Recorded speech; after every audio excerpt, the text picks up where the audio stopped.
Right, we'll get started. Welcome, everybody. I'm very sorry that the chat is disabled. I have no idea why, but we're going to ask you to use the Q&A anyway because that records things. So thank you. It's lovely to have so many of you on the call. Um, I'm Leslie Stevenson. I'm the publisher of Governance Publishing, and our newsletter, we have a lot of free resources on the site, but we've also got an excellent newsletter which you can access if you give us some money, but you don't have to. So I'm delighted to welcome our friends from the Board Effectiveness Guild again. They have got such a huge range of experience over different types of organisations, different sectors. And when we were planning the webinar, we just thought, well, it'd be quite nice just to share some of the better practices they've seen and some of the ones that they would really recommend you don't do. We're going to run through that.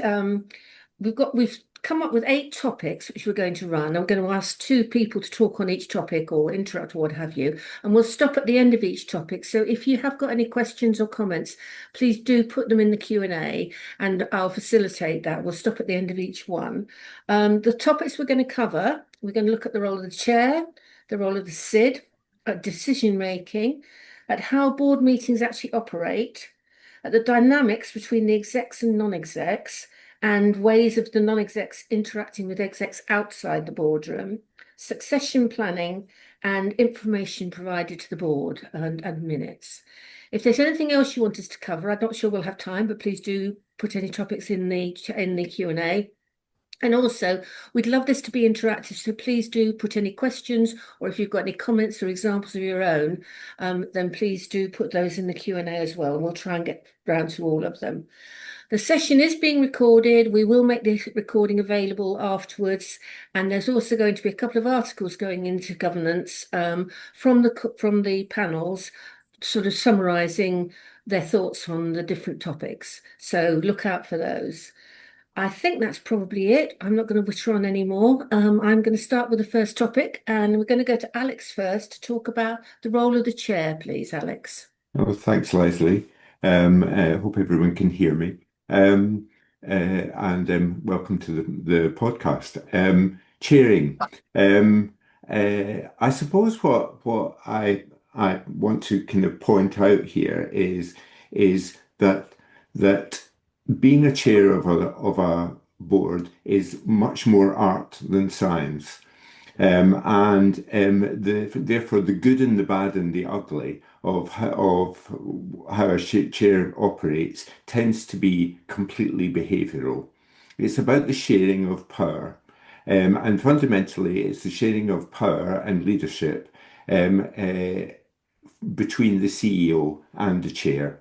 And getting that right and getting that wrong is the art of being a chair.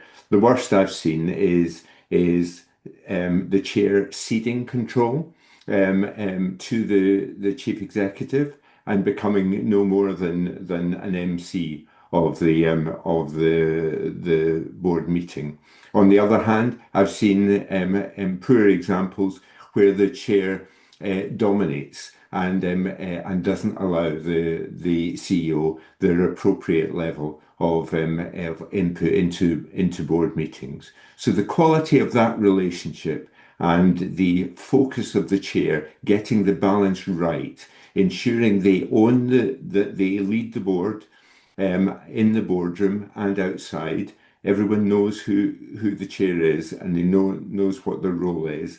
But getting that right, getting that balance right, without dominance and without subservience, is the art from where I sit. Leslie.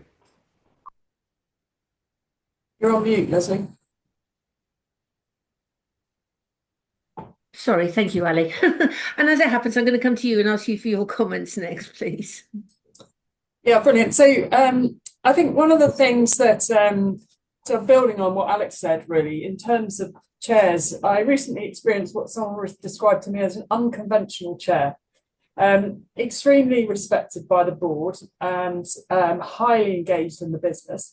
In fact, very intelligent person who was had very good credibility with the executives and with the rest of the board. What other board members have noticed was that the board was increasingly having more and more ad hoc meetings outside of main board meetings.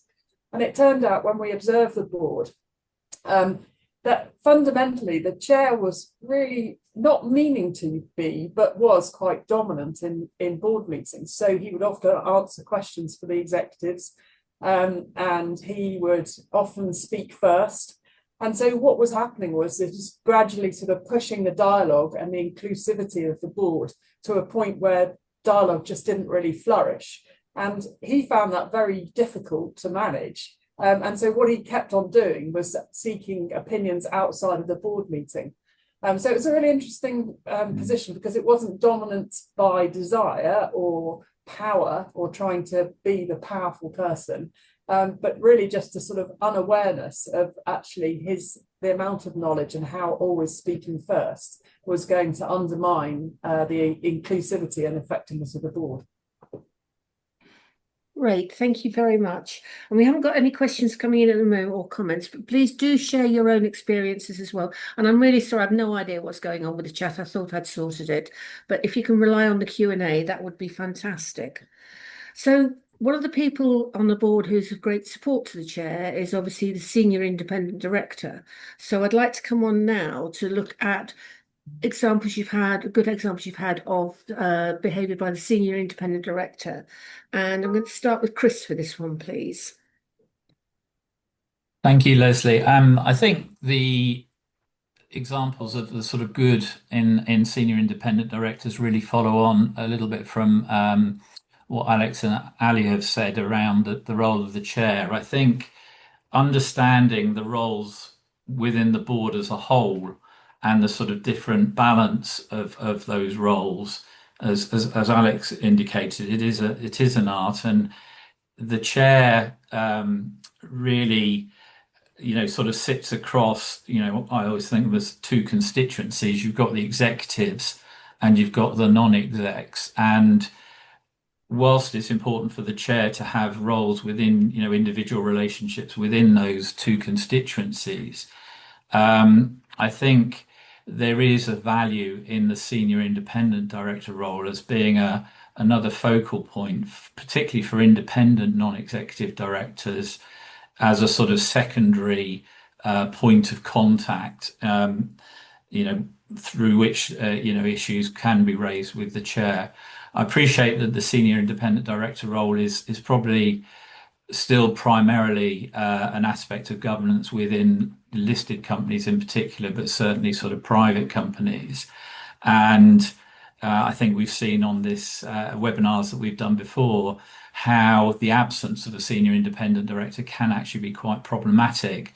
For example, in the charity sector, where you do have a sort of dominant chair who kind of is working in a way that is not easy to address amongst sort of the trustees.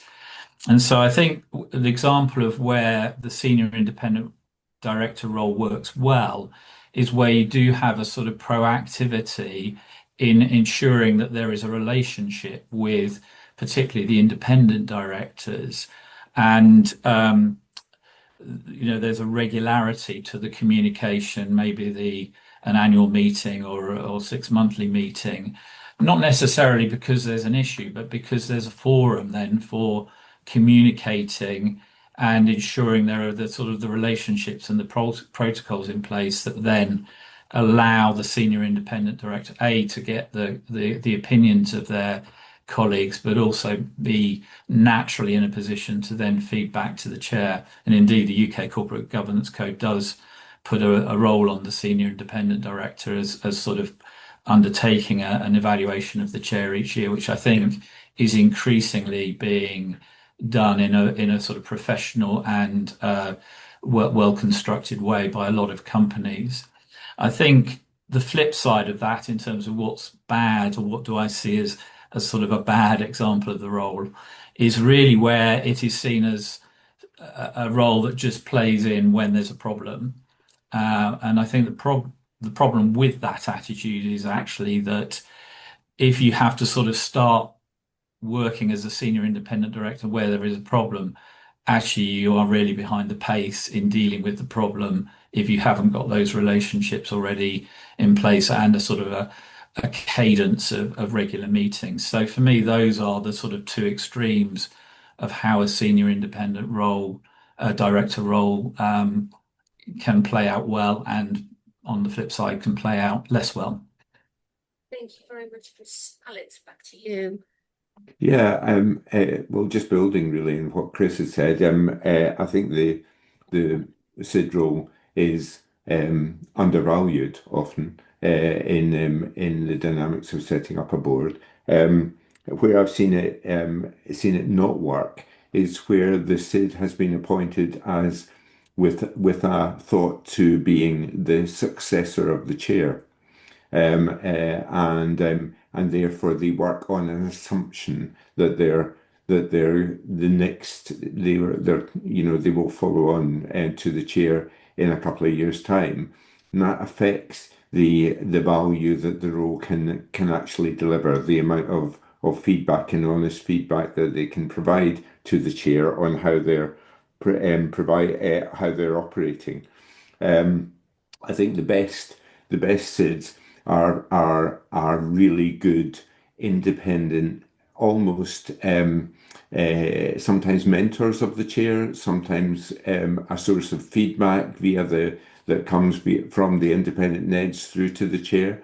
The best I saw was a chair that was newly appointed, first time chair, and actually they chose a SID who knew this chair really well, and was older and knew his habits, good and bad, and therefore was able to actually mentor that chair into the role, and that worked probably the best I've ever seen. Brilliant, thank you. We have got a few questions coming in now. One is sort of going back to the chair and Alice comments in particular. So asking, what are your views, and any of you can answer this, on the chair inviting having discussions outside board meetings with other board members? So look, can I just pick up on that as it was my example? So the one thing I would say is that one of the best chairs that I have worked with has a practice of calling every single board member a few days after the board pack has been distributed to the whole board. And that does two things. It really encourages that two-way dialogue about any issues that individual non-execs or want to pick up on at the board meeting. So the chair gets a really good sense of actually what the concerns are, what the opportunities are, what the board want to really discuss in detail. And it ensures that the non-execs really are prepared, because they read the board packs before that conversation with the chair.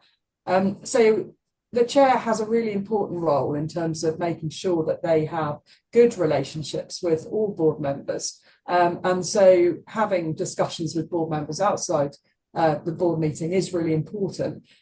Summarising some of those conversations in the board so that other people know what's been discussed is also really good practice. So it's very much an in-board and out-board role, the chair's role. I'd agree with that. I mean, I think it is really important that those conversations, especially when they're very material, come back to the board.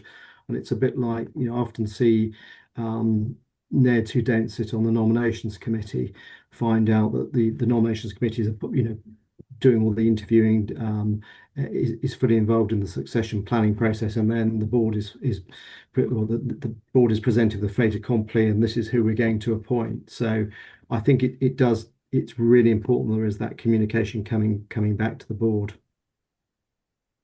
Thank you. Got another question here. How can chairs best prevent board discussions becoming personal debating platforms? I think Who'd like to answer that? I'll come in there. I think that we come back to the credibility of the chair, actually to control the events, to control the board meeting. Okay. The best chairs that I've seen have a wonderful knack of actually closing down a personal kind of board member who's over dominating, and redirecting the conversation effectively without causing offence, without it becoming a big drama, but making sure that that happens. When that doesn't, when that's habituated over time, the best chairs do speak with individual board members out of board meetings, in order to give them feedback on their impact on the board process. I think underlying all this is the fact that the role of the chair is not just a role for the board meeting itself. No. It's a sort of, it's not 24/7 role, but it's a much broader role for which the engagement with directors, both inside and outside the board meeting, is a really key part. And it goes back to Alex's point about the chairmanship being an art. It's a question of judgment as to how well to allow things to run within the formality of the board meeting, but knowing then when to pick things up in the informality of conversations outside, but in a way that doesn't create sort of suspicion that people are being excluded or their opinions are not taken care of. I do think that within the board meeting, the role of the chair is very much a sort of almost feel like it's a bit like a holding midfielder in a football. They're not, leading the charge at the front. They are, watching the game from the back and making sure that the sort of play is being set up well. And I almost do worry a bit when you have chairs who are very vocal and going back to the sort of starting example, sort of leading rather than sort of sitting back, just seeing what other people are saying and how they're playing in the game, as it were, and then making sure that, people aren't dominating, other people are being brought in. It's a real art, and it's a knack that, when working well, really does help move things along at a good pace, but in an effective way. Brilliant. The role of the chair at the moment. How can chairs encourage individual board members to speak as the board, especially when individuals are not supported at the individual level? Hang on again. Let me read that again. How can chairs encourage individual board members to speak at the board, especially when the individuals are not supporting at the individual level the final decision taken? So if you don't agree with the decision that's being taken, how can the chair encourage someone to speak? I think the question is about speak as the board as a whole. So where you don't agree with the necessary decision taken. I think this comes back to a number of things. One, the chair's role is fundamentally a coaching role as well as a facilitating role. And so board chairs have to be very good at giving feedback post-board meetings in a way which is constructive, and their credibility and authority to do that, and doing that in a developmental and sometimes a very diplomatic way, is really critical, so that the chair can, if necessary, come to directors and say, we noted your concern. It's been noted that you disagreed with the decision, but at the end of the day, the decision was taken. So that would be a conversation that the chair may have to have with the director outside of the board. But also, it is important, if the board director does disagree with the decision and they want that minuted, that is minuted, for future reference. But boards are unitary boards, and so they need to come to a consensus and stand behind that decision. So I think it is that kind of relatability, coaching outside of the board meeting as well as in the board meeting, making sure that the process and procedure is followed. Brilliant, thank you. So I'm very conscious of time. I know we have got other questions about this, and I will come back to them at the end if we've got time, but I want to try and cover off all the topics. So I'd like to move on to decision making. And Ali, would you like to lead on this one, please? Yeah, so I was thinking actually sort of stretching the conversation a little from decision making to one of the things that I think is really important about decision making is about understanding the degree of difficulty by which a decision might need to be taken. So if you've got a really big decision coming up and you know, for example, that there are going to be a lot of diversity of views on the board, then I think it's really good practice. And I've seen this happening more and more in this sort of quite complex world where there's a lot of change happening very quickly. It's really important for the chair to almost annotate the stages of a decision. So at the first part, it might be about understanding the issues and tensions that are presented as part of the decision.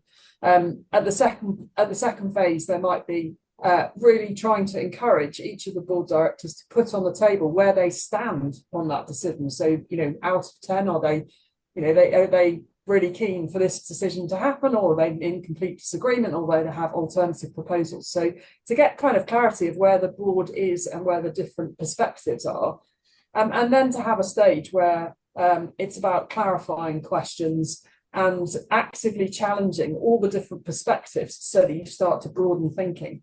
So I think building in a process which is almost staged and facilitating the chair, facilitating the stages, so that the board really sticks to the discipline of, are we putting our views on the table? Are we challenging all the different perspectives? Are we seeking more information on different perspectives? And how are we then going to decide? So almost asking that question up front, how are we going to decide and over what time frame, so that there's a clear staging of that decision-making process.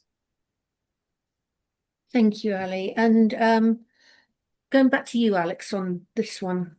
Yeah, picking up on that point that Ali made about how are we going to decide. One of the things that I think is helpful is for the chair to agree with the board. What are the criteria against which a good decision will emerge? So so if we can identify those criteria early on, and the chair can give structure to that part of the conversation right up front, then that facilitates the decision making all the way through. Strangely, in several boards that I've had dealings with, the conclusions of board decision making are remarkably unclear, and the best boards are ones that really summarize and conclude and make clear what the decisions are. You would imagine that it would be a self-evident thing that all decisions are kind of absolutely clear at board meetings. My experience is they're not always, and effort should be put into that. Sometimes even the company secretary, in summarising the meeting at the end, can have an enormous benefit there in actually restating what the decisions that have been made in that meeting were. Thank you. And we've got another question here saying, have any of you seen boards coming back to decisions they previously took and changing the direction based on feedback from interested parties? And if so, what are the pros? Ali has. And if so, what are the pros and cons of doing that? I mean, I've certainly seen a really good practice aligned to this, is where boards will take a decision and that they'll review the decision-making process after about 12 months. So they'll have a section in the board meeting where they'll look 12 months back and some of the decisions that they made. So maybe a material transaction that they were involved with, and not only whether the decision itself was the right decision, but actually what the process was like, so that they can improve upon that. And it's something I've made as a recommendation to boards when they don't do that. I would say, when I talk to directors, board, they'll always say, actually, we should do more of that, because we can definitely learn from the process. Thank you. Chris, you want to comment? Yeah, sorry, I was just going to add a couple of points to that. I think sometimes, the need to revisit a decision is actually the result of a poor decision making in the process, in that, directors and other executives have gone away, not quite sure what the actual decision was. And then it's sort of being put in the minutes, and everyone's saying, well, actually, is that quite what we agreed, and so on. And so there's a kind of bad example, I guess, of when you have to revisit a decision because it actually wasn't closed out properly in the first place. But I think there is a wisdom to revisiting decisions where circumstances have changed, and I think you do see this in certainly the company listed company world, where you may be dealing with a major transaction and the circumstances. Obviously, we're living in a world where things are changing by the day in a sort of geopolitical sense, and if share prices have moved significantly, if resource prices or whatever factors are key to a commercial decision have changed, then it's right that the board does revisit a decision, and how that decision is revisited is actually, again, a key part of the role of the key players in the process, the chair, the company secretary, the executives, and so on. So having the ability and the willingness to change a decision when the circumstances demand it, I think, is a sign of maturity, but also in a way, constant need to revisit decisions can be a sign of immaturity. Ali, do you want to say something? Thanks. I just was thinking back to a board I've been working with recently, and they actually have a practice. So they will encourage executives to come to the board and proposal.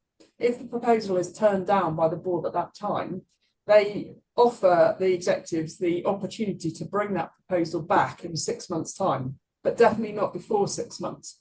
So their view is that actually it really encourages the executives to get behind particular proposals and go away and create a better, if they're really behind something and they can't get approval for it, or the decision doesn't get through the board, but they really believe it's important, then they get the opportunity to come back 6 months later to represent it with different information and different perspectives.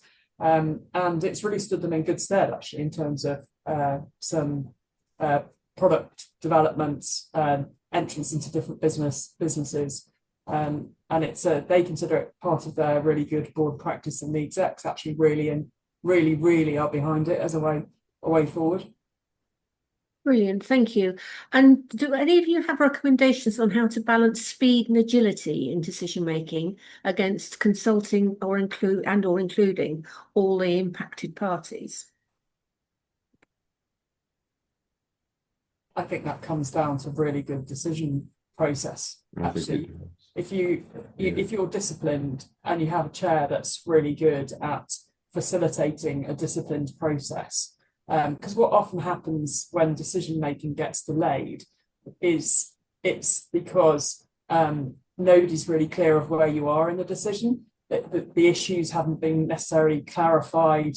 There haven't necessarily been an opportunity for people to react sufficiently well enough. The discussion and dialogue is often not deep enough. So the onus is on the chair to be really good at understanding good decision process, and to making sure you can facilitate really effectively and orchestrate your board to a decision at pace. Thank you. Alex, you want to say something? Yeah, I'd just add to that. I mean, balancing those various factors depends on the topic that is being discussed and the decision that's required. If the process is clear from the chair at the beginning, back to the earlier point, have you agreed your process? Have you agreed the criteria by which this is an effective decision? And part of that will be, do we have to make it today? Do we have to make it in the next 5 minutes? Do we have to make it in the next 6 months? I think it's being explicit about process and explicit about what is applicable to that topic. So not having one way of doing it for every topic. Chris? I think, building on Alex's comment, I think it does require a lot of judgment from particularly the chair and probably the CEO and CFO. I was just thinking as Ali and Alex were talking about reviews that I was doing after COVID and how boards were talking about their response to the sort of COVID pandemic, all the sort of turmoil that it created, both in terms of markets and employee welfare and all the rest of it. And the good boards responded with more meetings, a lot of hybrid meetings, and so on and so forth.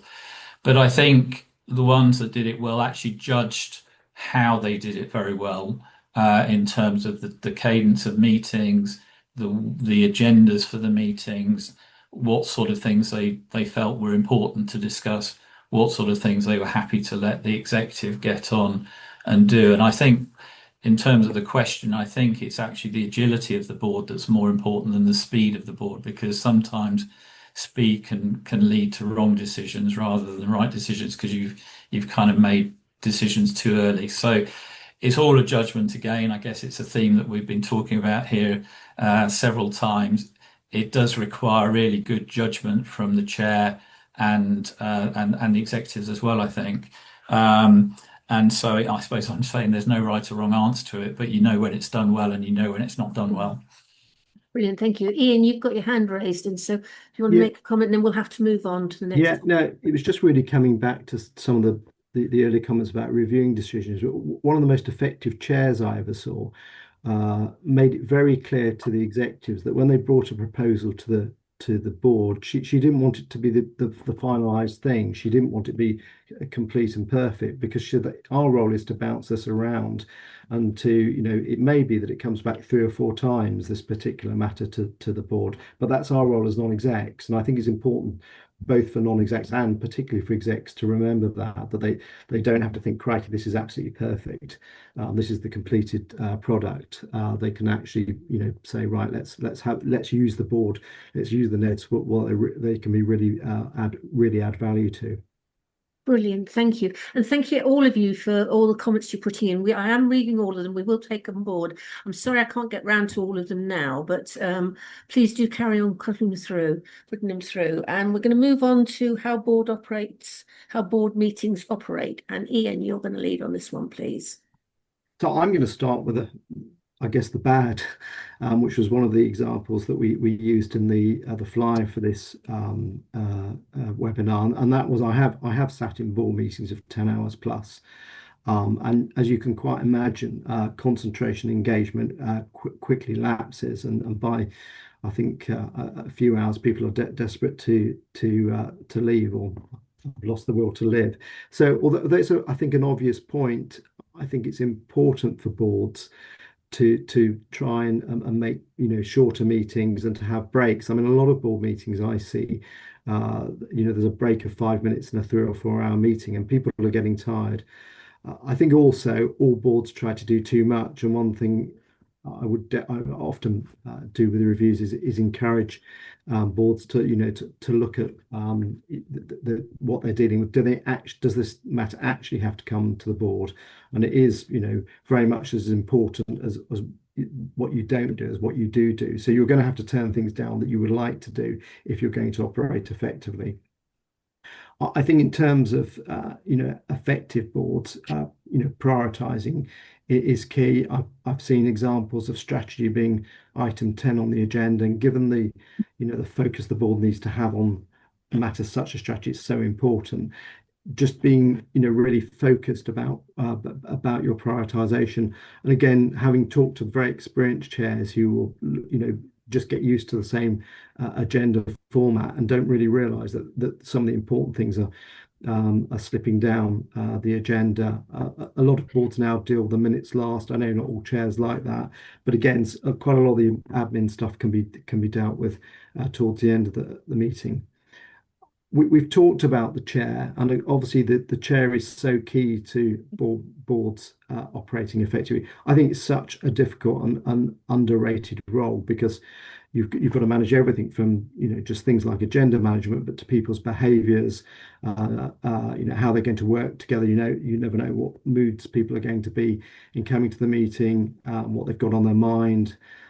So I think it is, like being a skilled conductor, it's such a challenging role. I think often we don't appreciate that. So seeing somebody who can do it really well is it's so positive. I think we've talked about chairs being facilitators and coaches. Um, and I do think the best ones speak last. I did a board review a couple of years ago where the chair really, I had one of the lowest egos I've ever seen. It was really encouraging to see and sank almost into the background. I guess if you walked into the boardroom, you wouldn't have known he was the chair, but he facilitated the board really well. And if he didn't have anything to add at the end of the discussion, having framed a matter, he wouldn't add anything. And I think that was really good. I think in terms of engagement, um, if you think about it in the scheme of things, the actual board or committee meeting time is quite short. And it still amazes me that the lack of engagement, the lack of focus that some directors have. They're doing other things. I've watched people often on their phones, doing personal emails. I even sat next to somebody, a non-exec who was looking at their holiday photos during the board meeting, which I thought was a bit of a dumb thing to do next to the board reviewer. So again, given the short amount of time, I think it's really important to be engaged in the meeting and really just to focus on that. You can't focus on more than one thing at a time. So being really focused on that. And as is very common now, do a review at the end of the board meeting. And again, that's something that lots of boards do. I'm not sure lots of them do it very well, so I would allow about 10 minutes to do it. It sounds a long time, but if you can do it and ask some really powerful and open questions, I think you get a lot out of that, just as much as you'll get out of doing your annual or triannual board review. So I think really something to focus on there. Thank you, Ian. Chris, have you got stuff to add to that? Yes, I think having sat through board meetings, through observation, through many different companies, there are sort of three process things that I've seen good and I've seen bad on. The first thing is what I would regard as a bit of a hygiene factor, which is what I call the stage management of a board meeting.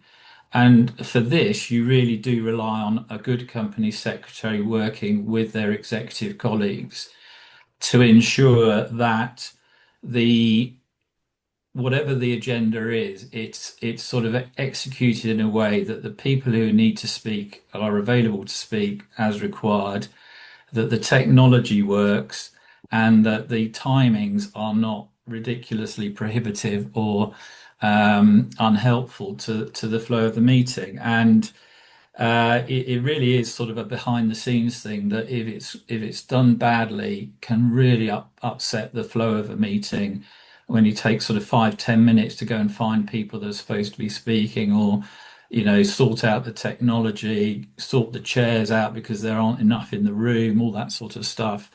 Putting time into it, and where you get a CEO, a CFO, and a company secretary who work hard at that and make sure that all works well, it really does absolutely pay dividends in terms of the flow of the meeting. And taking that a step further, I think it's a really great thing to have, in my view, to have executives who aren't on the board coming in and presenting. It really does help, I think, non-execs to kind of really get a feel for the management and sort of get a feel for the view beyond the immediate sort of board papers. And where those execs are coached in a way that they can present their case well, not coached in a way of sort of, sanitizing the answers and all that sort of thing. Again, it really helps the flow of the meeting. It really gives the non-execs confidence in what they're hearing, and I think can sort of help the flow of the discussion. And my sort of second point on that, I guess, is around PowerPoints and how PowerPoints are presented. And I was observing a board meeting recently, and it was noticeable at no point were any PowerPoints put on the screen, even though they had screens for people joining the meeting. And in fact, at one point, someone said, "Should I put my PowerPoint up?" The chairman said no. And interestingly, there was a higher propensity in those meetings for the papers to be taken as read, and the discussion to go straight to, well, what do you want us to discuss and debate and decide for you? So I came away a firm believer that you don't put PowerPoints on the screen in board meetings. You actually do quite the opposite. And I think the third area is really about agenda management. Again, this goes to the role of the chair. I observed a board meeting recently where the agenda was very much, sort of running through the usual agenda, but they actually did have a transaction to approve. They had announcements to consider. And in fact, to use a sort of term from physics, the agenda was not in series, it was actually needing to be run in parallel. And it was a very chaotic meeting, but credit to the chair because he absolutely rearranged the meeting agenda sort of as he was going to ensure that the right inputs came into the discussion at the right time, and they finished on time and they had clear decisions and everyone knew what they were doing. And it was a very chaotic meeting, but it was an effective meeting because of the way that the agenda had been adjusted to take account of the output. So I think all of these are process, and actually process is important in the effective running of meetings. Absolutely. Alex, you go next. Well, I was just going to add that one thing we haven't mentioned in terms of how board meetings operate is the fact that so many of them are hybrid, and it's quite tricky to make a hybrid meeting work effectively. If everyone's in the room, that's one thing. If everyone's online, that's another thing. The hybrid can be tricky. I've seen it where the technology hasn't been very good, so it hasn't enabled it very well. Where the chair becomes engaged with the people in the room and forgets the people on screen.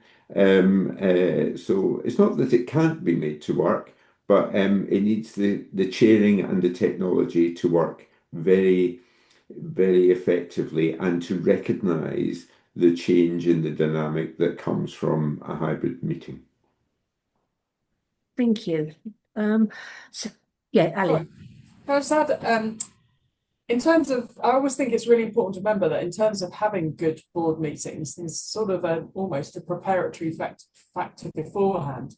And one of the practices that I've observed that works really well is boards that at least annually will decide what are the most important strategic decisions they have to make over the next year.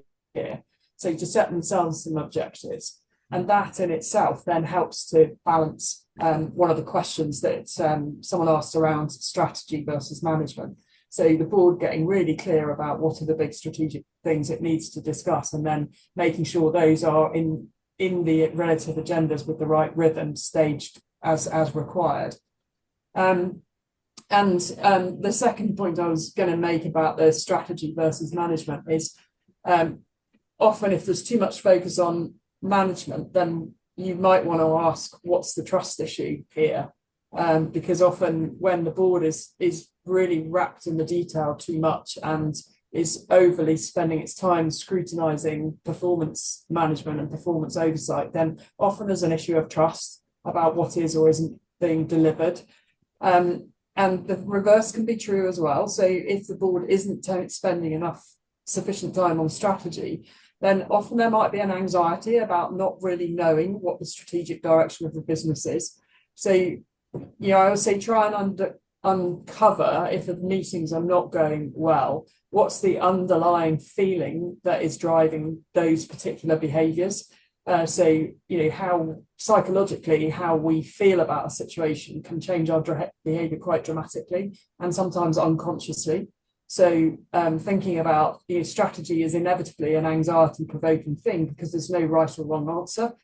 And to some people, that's a really enjoyable intellectual exercise, but to others, it is a cause for wanting to keep on not deciding because you don't want to kind of nail yourself down on a particular direction. So really pay attention, I think, to what the energy and what the feeling is in the board, and that might give you some information that you perhaps weren't aware of in terms of what's driving the board to be too focused on one thing versus another. Thank you. That's great. So I'm very conscious that time's running out. We've got some fantastic comments being put into the Q&A, and I'd like to suggest we're not going to have time to go through all of them now, but I think what we'll do when we send out the link to the recording, we'll just put in the comments as they go, because there are some really useful things here. And If you're happy to have your name associated, then fine. But if you don't want your name associated with it, then just let us know. We won't. We'll just put it in as an anonymous comment. We've had a couple, I think. Let's move on to the next topic briefly. So dynamics between executives and non-executives. Alex, do you want to carry on this? Yeah, I'll go through this quickly. We've touched, in how that dynamic is applied in many different ways so far today. Um, People talk about the kind of balance of challenge and support that's required between executives and non-executives, and it's certainly the case that the executives and non-executives have different roles in the board, but they are required to collaborate. So what are we looking for in a good executive non-executive relationship? Well, to pick up on Ali's point from earlier, you're after one that results in increased trust and is mutually respectful. The behaviours, therefore, are behaviours of listening, and doing that empathically.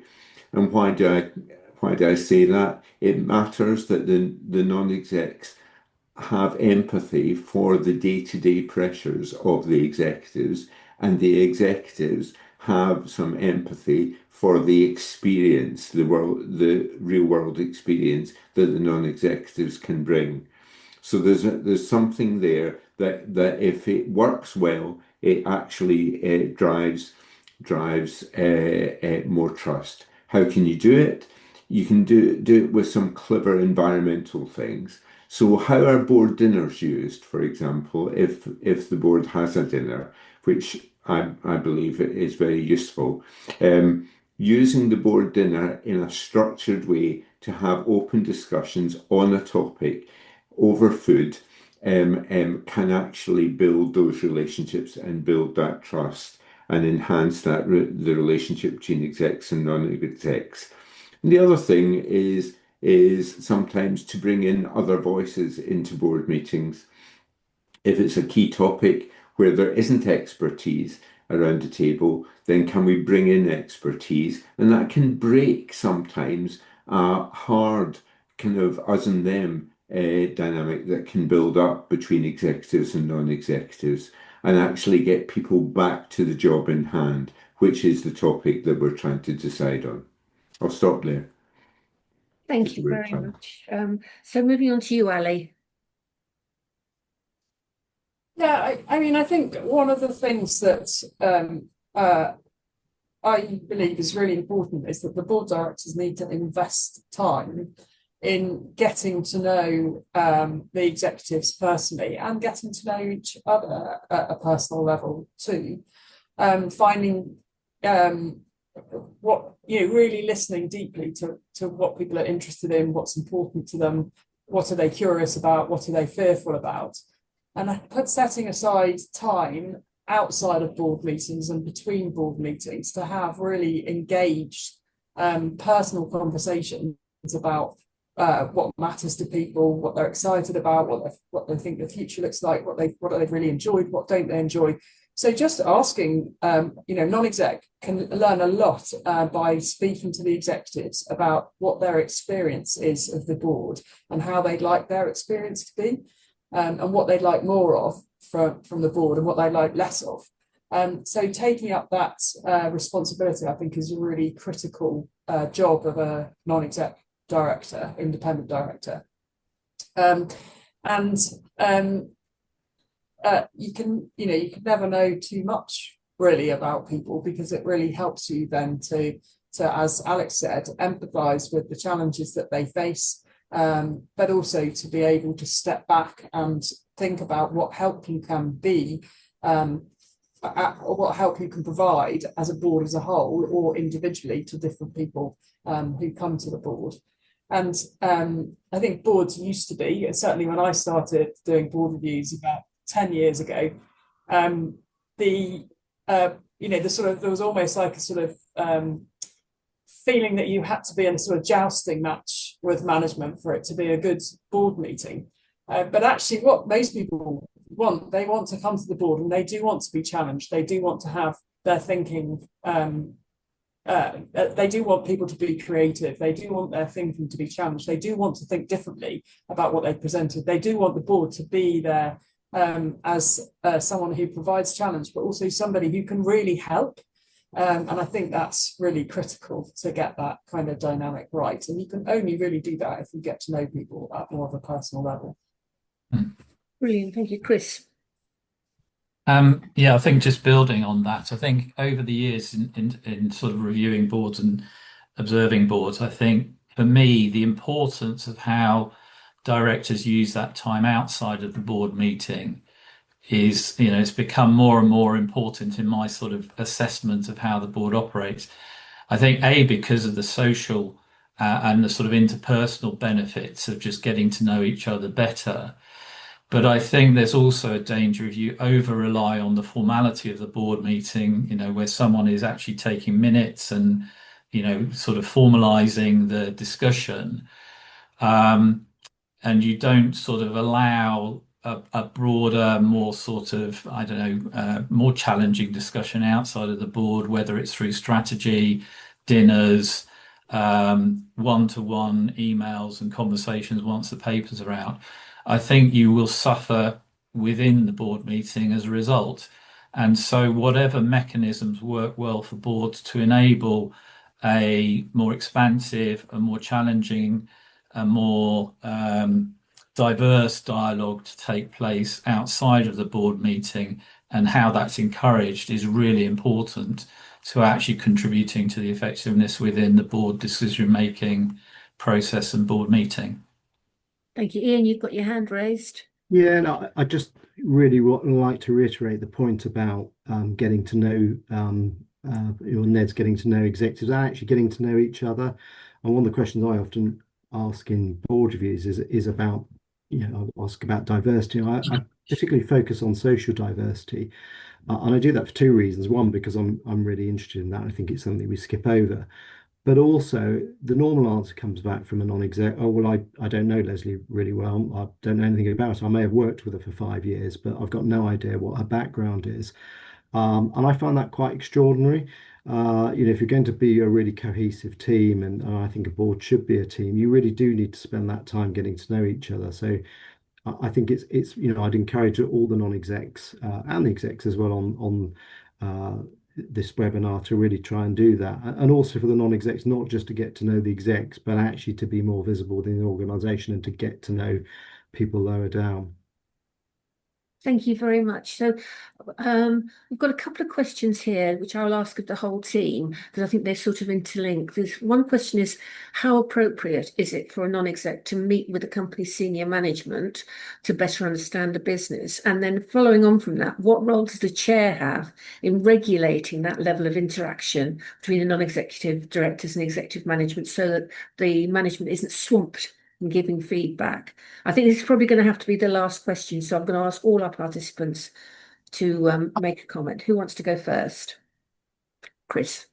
I'll kick off. I'm just really picking up on what I just said, I guess, in terms of the interaction between non-execs and execs. I think if there are forums within what I'd call the broader board process, whether it's dinners and sort of site visits, even board meetings themselves, meetings in and around board meetings, I think that can be a very good way for non-execs to meet members of the management team in a way that doesn't sort of intrude too much on the day-to-day business as usual work that they've got to do.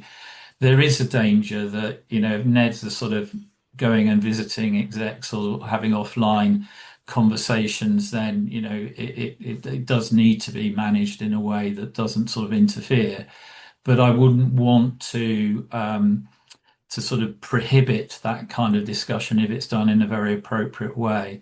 I think the other thing I would say is that actually there are opportunities through board committees for certain NEDs to get to know certain members of the management team, whether it's on the financial side through the audit committee or the people director, whatever, through the REMCO or NOMCO. So I think using those formal occasions to really build up the dialogue between, executives outside of the board and NEDs is useful. I think you can go further, but I totally take the point that it has to be managed, and certainly probably shouldn't be done without the CEO being aware of what's going on.